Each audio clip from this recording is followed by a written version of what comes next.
Obviously you've won many accolades during your career. How does it feel to be honoured by the University of the Arts in this way? I certainly can say with utter wholeheartedness I would not be doing what I'm doing if I hadn't gone to Central St Martin's and done that foundation course. So it's incredibly meaningful to me to be honoured in this way.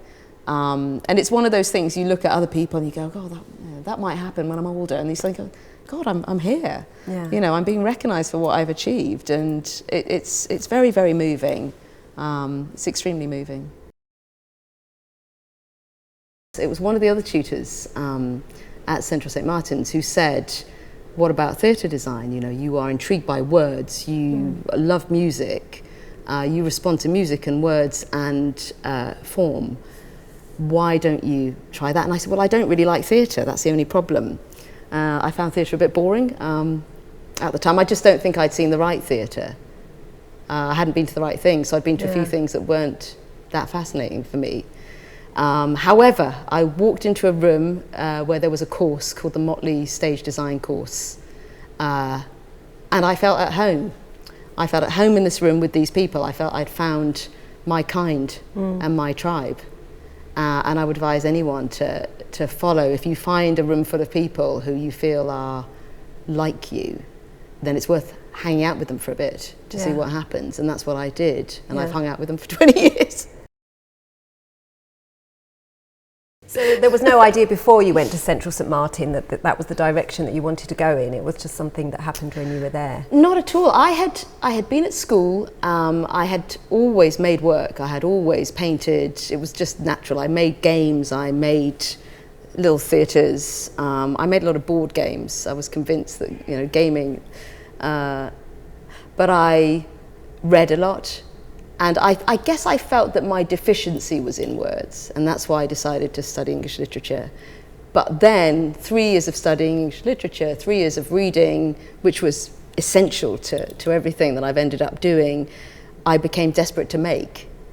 And so the decision to go to Central St Martin's and do the foundation course was a hunger to make, and not to just read about and to hear described, but to make physical, to make concrete.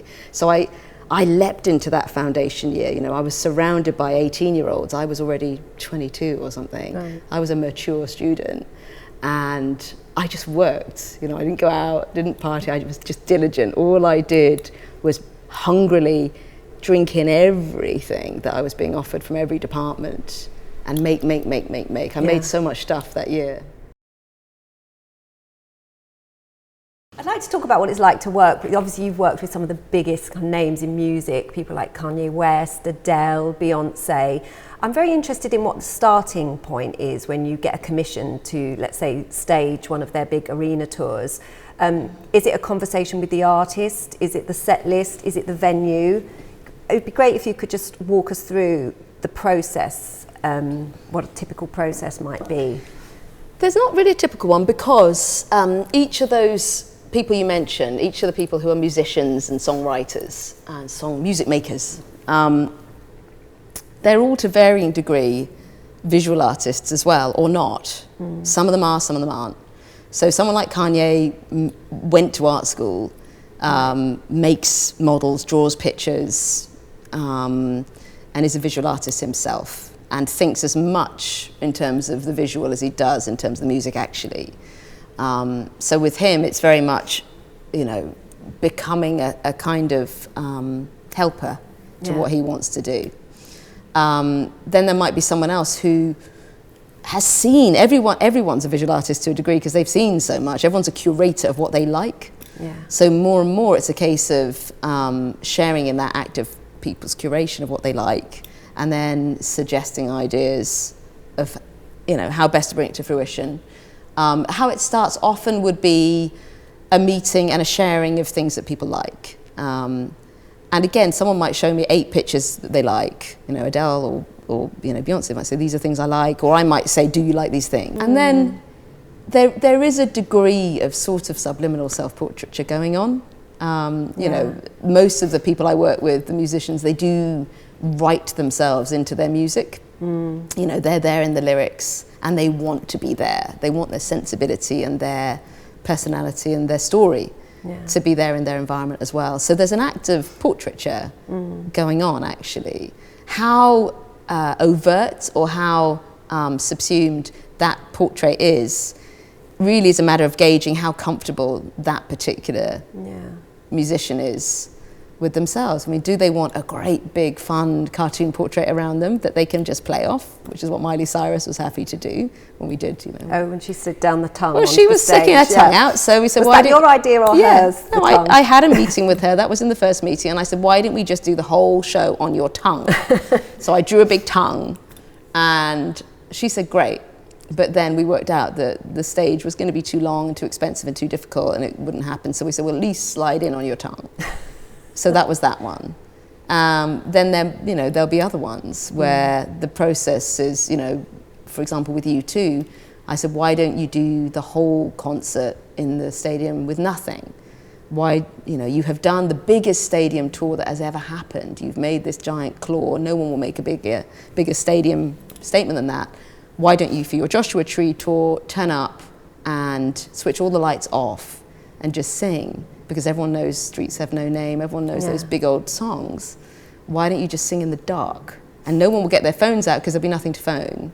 And it'll be an act of actually, instead of transmitting the concert via your phone to some unknown future watcher, why don't you just sit and listen to the music? And we didn't quite do that, but there is the first 40 minutes without any imagery. And the band say that the act of listening they can feel is profound because there's nothing to look at.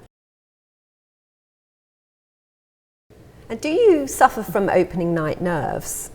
I mean, you're there presumably on the first night of a tour or a theatre run. I'd love it if you could just paint a picture of, where are you standing, what's going through your head, and how are you feeling?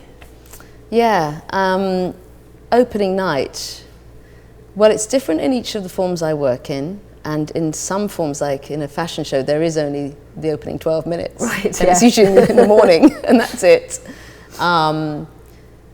I would stand, if it were an opening night of a theatre or an opera piece, I'll be sitting in a seat, usually next to my mum. In the audience? Yeah. And my mum, of course, she'll just nudge me and go, well, that bit didn't go very well. Oh, that was great. Or, or the sound of my mum's patience is louder than anyone else's patience in the room. It's a little tricky being sat in a seat next to those who will judge your work with the same brutal criticism as you would your own. With an opera, you have to take a bow at the end. So you go on stage, and you do, often in Europe, you do meet resounding boos. They might applaud the singers, adore the conductor, and then when the director and designer come on stage, if the audience hasn't liked, particularly with something like Wagner or Mozart, that opera audiences have a very firm idea about what they want to see when they hear that music. So I have been really resoundingly booed. Wow. While standing on stage. Yes, that's in a big dress. Brutal. Boo. How do you style that out? You style it out. You style it out. You say yes, more. Soak it up. And you come off stage, and then there's another round. You have to go back on for another round of booing. So those are fun. So would you say opera audiences are the most unforgiving then? I guess I think all audiences are quite unforgiving in the end. I'd say with an audience for pop music, they've brought such a degree of energy to the performance. They've often queued all night. They've been sleeping in sleeping bags outside. So you have a duty to those audiences to just not mess it up for them. They're going to see their star who they want to see. All you can do as a designer is mess it up, so you have to not do that. And they won't be forgiving if you mess it up. No, you're out there. You're very in exposed. the mob. You can't just hide backstage. Have you ever had any staging disasters, or at least ones that you're happy to share with us? I'm kind of thinking tons. Spinal Tap, Stonehenge. Tons. My whole life. I've never seen Spinal Tap. Have you not? I won't watch it because everyone says your life is so like Spinal Tap. The Olympic closing ceremony has got to be the most humiliating one, where luckily not too many people saw it. But if you turned up, the audience arrived at 6 p.m. This is the London 2012 Olympics. Just the London 2012 Olympic closing. No just big a small disaster. No one watching. I had been asked to make a Union Jack, and I thought it wasn't the best idea to sing We Can Rule the World on a Union Jack for the Olympic closing ceremony. So again, what do you do? What do you do? You're asked to make a Union Jack, what do you do? And I thought, well, there's got to be a way, maybe there's a way around this, maybe there's a way around this. And so I thought, well, Damien Hirst, he can help out here, he can do this. And I had been his assistant years and years ago, and I knew the people who worked with him. So I said, would Damien consider doing this Union Jack? And he very wonderfully made it Union Jack, exploded, and it had this fabulous energy about it, and it felt, like we needed it to feel at that time, a quality of anarchy and also sort of exploding fireworks, celebratory. So we spent a year printing this thing. You can imagine every single pixel. But come the day, that show only has 16 hours to get in. And there's Thomas Heatherwick around, looking to try out the cauldron, which has never been closed, because you can't close it till you close it. And there's me running around going, we've got to get this thing down. And at 6 o'clock, only 7/8 of that big exploded Union Jack by Damien Hirst were down. And where was the And the audience, eighth? the 8th was in the bin. Oh. Health and safety. Well, somebody had just thrown it away by mistake. Health and safety threw it away on purpose, because they were planning to throw the rest away on purpose as well, because it was, a danger to the athletes who were going to run over it. So that must have been a hair-raising time. Yeah, that was hair-raising. So you were running around looking for this missing piece running of your around the artwork. stadium, and I'm not much of a runner, running, looking, terrified. That was a genuine, I cannot have those cameras start on that top shot with this little camembert triangle of green in the middle of my statement I'm trying to make. But you got it down. It was there. Found it. All of the people who were around all chipped in, all helped, all held it.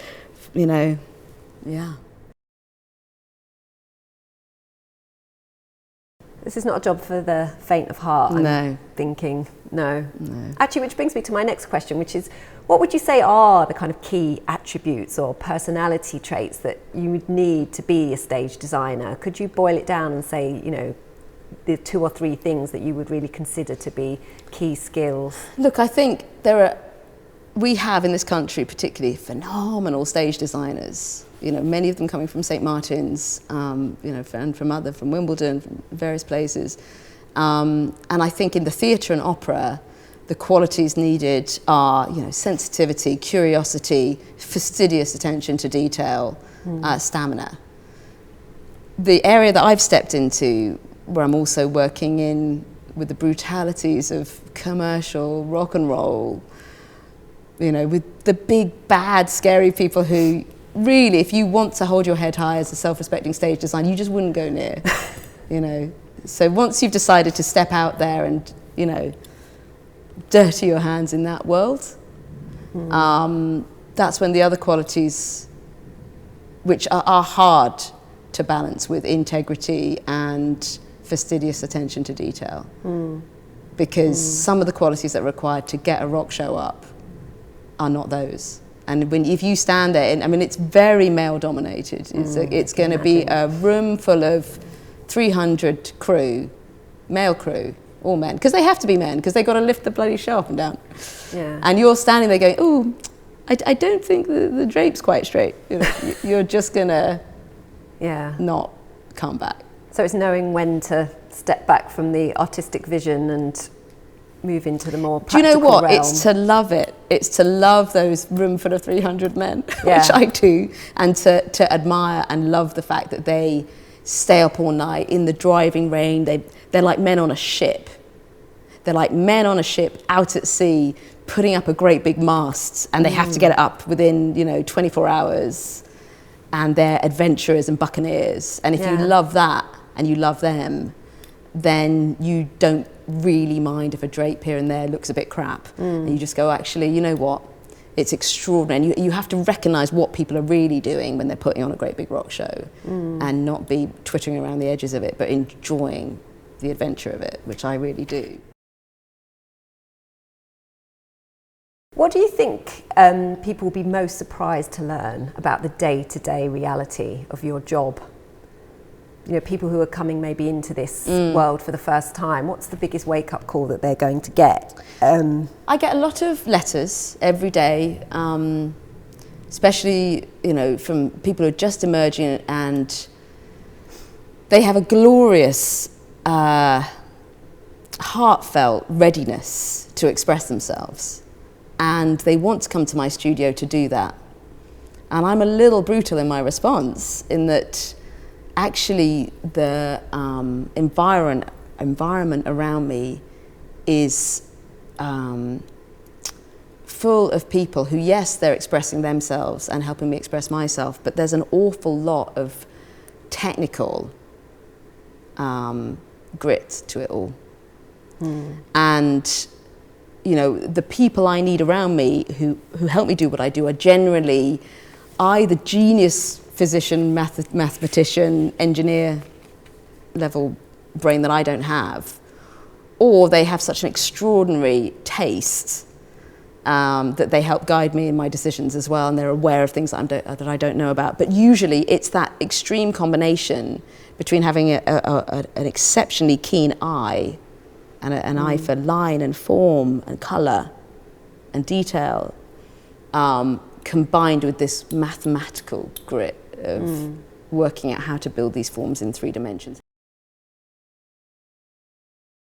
I'm constantly shocked when I stand in stadia and arena, and I feel I've made a rather simple piece of work a lot of the time. I feel that my work is often a rather broad brushstroke in that field, because there's a brutality of touring mechanics that it has to ascribe to, and often there's a sort of direct and broadness of the brushstroke that I find works in that environment. I often stand there thinking I'm going to hate it, thinking, oh God, I've done another one of these, it's going to be desperately disappointing. And then when I stand there and feel the audience around me respond, I go, actually, this was a valid piece of work. Yeah. So I'm constantly surprised, actually. Yeah.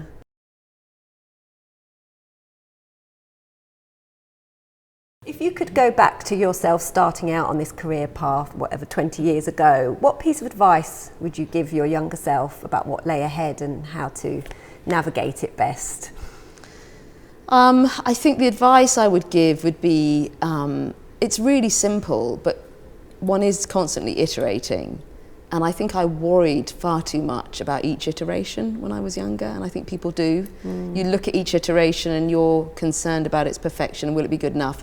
And once you get a little further away and a little further down your career and you're able to look back at a body of work, you realise each thing you're making, even each job you have, whether you change careers, each one is only an iteration of who you could be. And if you were able to cast yourself forward and look back and go, well, that's just an iteration of me, just getting through that one, or that's just an iteration of things I can make, and I can do it again. The great thing is I can get up tomorrow and do a different one. Yeah.